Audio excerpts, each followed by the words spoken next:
তহিদ হৃদয় আসলে গেমটা খুব সহজ করে দিয়েছে। বলার আসছে একদিক থেকে, সে তাকাচ্ছে অন্যদিকে। রিশাদের যে ২ টা উইকেট নিয়েছেন, ম্যাচ উইনিং ওভার ছিল ওইটা। শান্ত ব্রিলিয়ান্ট ক্যাপ্টেন্সি করেছেন। আমি সারপ্রাইজ হয়েছি যে আসলে জাকির আলী অনেককে টিমে না দেখে। রিসেন্টলি যদি আপনি দেখেন ২০২৩ ওয়ার্ল্ড কাপ থেকে যেহেতু আমরা শুনছি যে তার চোখের একটা সমস্যার কথা।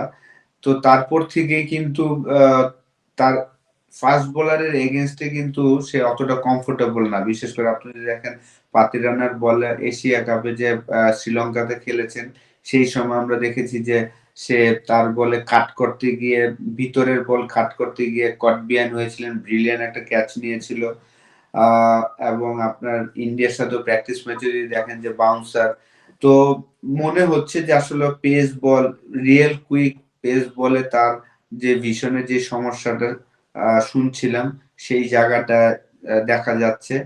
এবং আজকে একটা জিনিস ভালো লেগেছে যে অন্য দিনের থেকে আজকে তার স্টান্সটা প্রপার ছিল এবং হেড পজিশনটা ঠিক ছিল।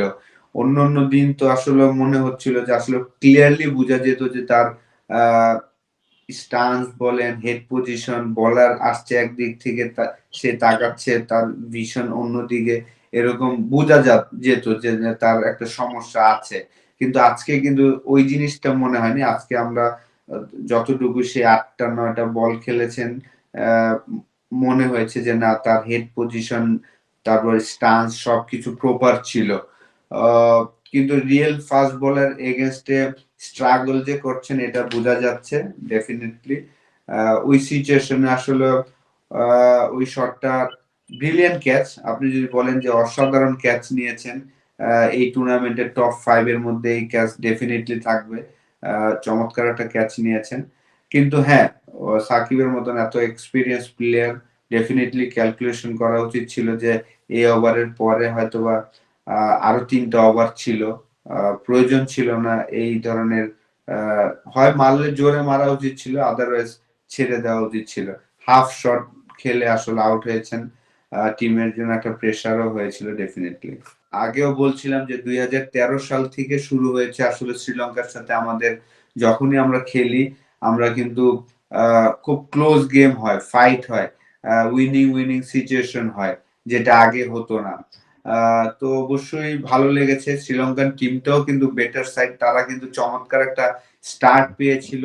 সেই জায়গা থেকে আমি বলব যে শান্ত ব্রিলিয়ান্ট ক্যাপ্টেন্সি করেছেন। চমৎকার বোলিং রোটেশন ছিল। আ স্পেশালি আমি বলব যে রিশাদের ১৬ তম ওভারে এসে যে ২ টা উইকেট নিয়েছেন, আসালাঙ্কা এবং হাসারাঙ্গার ২ টা উইকেট, ম্যাচ উইনিং ওভার ছিল ওইটা। ১ম ২ ওভারে সে ১৬ রান দিয়েছেন। তারপরে 3rd ওভার যখন আসলেন ১৬ নাম্বার ওভারে এসে ২ টা উইকেট নিয়েছেন। আ সেই জায়গাটাই টার্নিং পয়েন্ট। ১৬ বা ১৪ নাম্বার ওভারে এসে সে ২ টা উইকেট নিয়েছেন। সেটাই টার্নিং পয়েন্ট ছিল বাংলাদেশের। এবং মোস্তাফিজ এক্সপেরিয়েন্স, আমরা যে মোস্তাফিজকে আমরা চাই সবসময়, সেভাবেই সে আজকে ৪ টা ওভার বল করেছেন, ৩ টা উইকেট নিয়েছেন। ওভারঅল সবাই খুব চমৎকার। তাসকিন ইনজুরিতে ছিল। ইনজুরির থেকে এসে ১ম ২ টা বলে ২ টা বাউন্ডারি। আ তো আমরা হয়তোবা ভয় পেয়ে গিয়েছিলাম। সেই জায়গায় তাসকিন চমৎকারভাবে আবার ম্যান্ডিসকে আউট করলেন। ম্যান্ডিসের সাথে রিসেন্টলি যতবারই খেলা হয়েছে তাসকিন তাকে আউট করছেন। তার বলে তার একটা সমস্যা হচ্ছে। তো তাসকিনও ৪ টা ওভার চমৎকার করেছেন। তানজিম সাকিবও চমৎকার বোলিং করেছেন। ওভারঅল আমাদের ১২৪ রান চেস করার জন্য যেইভাবে মেন্টালি এ আরকি প্রিপারেশন নেওয়া উচিত ছিল ব্যাটসম্যানদের, বিশেষ করে লিটন খুব চমৎকারভাবে সেই কাজটা করেছেন। ৩৮ বলে ৩৬ রান। এখানে কোনো তাড়াহুড়ার প্রয়োজন ছিল না। জাস্ট বল টু বল, ভালো বল রেসপেক্ট করবে, খারাপ বল আ পানিশ করার চেষ্টা করবেন। আপনি যদি দেখেন যে আমাদের পাওয়ার প্লেতে আমরা মাত্র ২ টা বাউন্ডারি মেরেছিলাম। তাও সেটা ৫ নাম্বার ওভারের লাস্ট বল এবং ৬ নাম্বার ওভারের লাস্ট বল বা সেকেন্ড লাস্ট বলে। ২ টাই লিটনের ব্যাট থেকে হয়েছে। পাওয়ার প্লেতে কোনো বাউন্ডারি আমরা মারার চেষ্টা করিনি। আ তো ওভারঅল আমি মনে করি যে আ আজকে গুড উইন। আজকে আমাদের এটা দরকার ছিল শ্রীলঙ্কার সাথে জেতাটা। এখন আমাদের আ সুপার 8 এ যাওয়ার জন্য একটা স্টেপ আমরা এগোলাম। আ পরের ম্যাচ হয়তোবা সাউথ আফ্রিকা, তারপর নেদারল্যান্ড, নেপালের সাথে। তো এই ম্যাচটা জেতাতে এখন আমরা রেসে আছি। ডেফিনিটলি আমাদের খুব ইম্পোর্টেন্ট হবে হয়তো নেদারল্যান্ডের ম্যাচটা তখন। তো আমরা ওই সময় ওই আলাপ করব। এখন আজকের ম্যাচটা নিয়ে আমরা আলাপ করি। আমার কাছে মনে হয় যে আ ওভারঅল ব্যাটসম্যানদের থেকে আরেকটু বেটার পারফরম্যান্স আসা। বিশেষ করে তানজিম তামিমের কাছ থেকে আমি খুবই আশা করছিলাম যে সে হয়তোবা তার ২০২৩ ওয়ার্ল্ড কাপের খেলার এক্সপেরিয়েন্সটা সে হয়তোবা এখানে শেয়ার আরকি এক্সপেরিয়েন্সটা কাজে লাগাবেন। আজকে যেই ধরনের সিচুয়েশন ছিল, যে উইকেট ছিল আমি উইকেটের কোনো দোষ দিব না। আ কারণ উইকেটে কোনো আনইভেন বাউন্স ছিল না। যেটা নিউ ইয়র্কের উইকেটে হয়ে থাকে। এখানে কিন্তু ইভেন বাউন্স ছিল। আপনি জাস্ট এখানে প্রপার ক্রিকেট শটস খেলবেন, আপনি রান করবেন। আজকে সেই সিচুয়েশনও ছিল না যে আপনাকে ৮-৯ করে নিতে হবে। আপনার ৬ করে রান দরকার ছিল ওভারে। ২-৩ ওভার ডট হলেও সমস্যা ছিল না। যেভাবে সৌম্য সরকার এবং তানজিম তামিম আউট হয়েছে টিমকে একটা প্রেসারে ফেলিয়েছিলেন।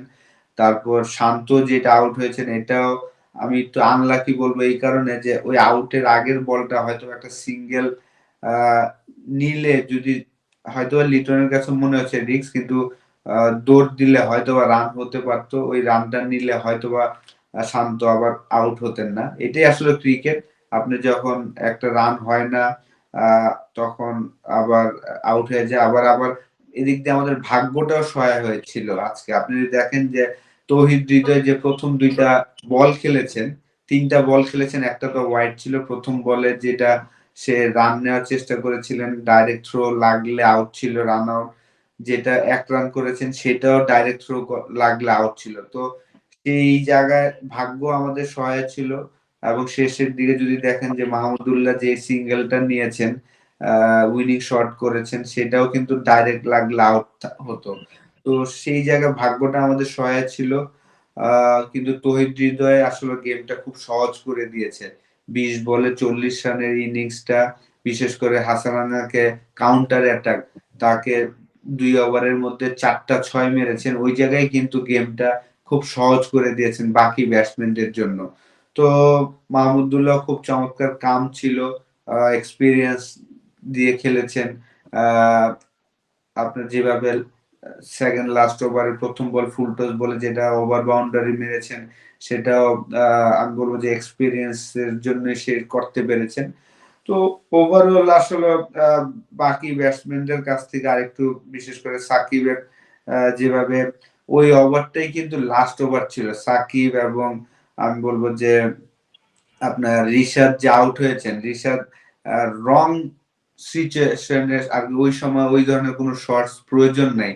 কারণ এইটার পরে কিন্তু তাদের ২ টা ওভার কিন্তু তাদের ৫ নাম্বার বল করতে হতো। কারণ তারা ৪ টা বলার জেনুইন ছিল। ৫ নাম্বার বলার তারা কিন্তু চিন্তা করেছেন ধনঞ্জয়, আ হাসান আপনার আ ম্যাথুইজ এবং সানায়কা।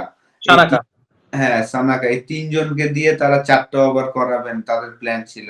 তো সেই জায়গায় আমাদের ব্যাটসম্যানদের একটু প্ল্যান করে খেলা উচিত ছিল যে আসলে রিশাদ যেই ধরনের শটস খেলে আউট হয়েছেন, আমার মনে হয় না এই প্রেশারটা নেওয়া উচিত ছিল, এই প্রেশারটা দেওয়া উচিত ছিল মাহমুদুল্লাহকে বা পুরা টিমকে।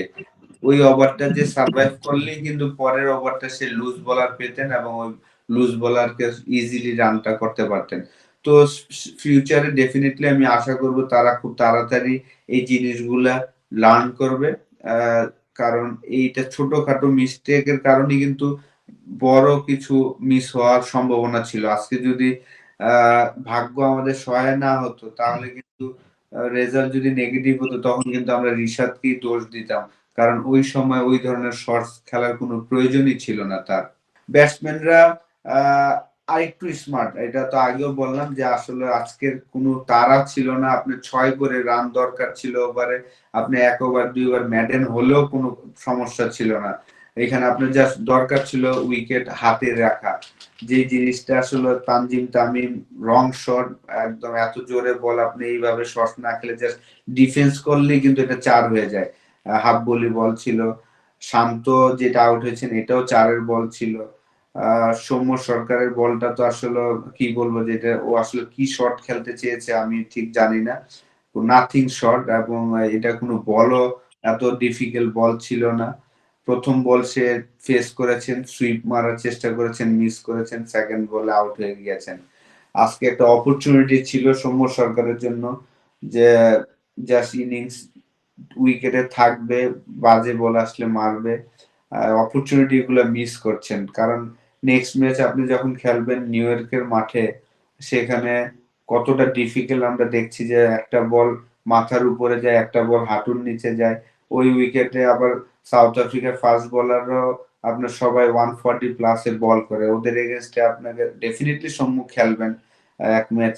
যেহেতু এই ম্যাচ আমরা উইন করেছি, টিম হয়তোবা চেঞ্জ করবেন না। আমি সারপ্রাইজ হয়েছি যে আসলে জাকির আলী অনেককে টিমে না দেখে খুবই সারপ্রাইজ যে যে ছেলেটা আসলে শ্রীলঙ্কার সাথে টি-20 ডেবুতে অসাধারণ একটা 60 রানের একটা ইনিংস খেলেছিলেন।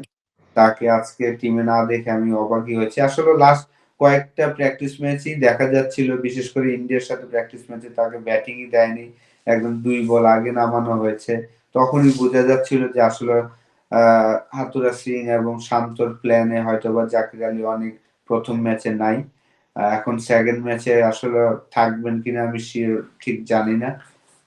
আমি খুবই অবাক হয়েছি যে জাকির আলী অনেক টিমে না দেখে।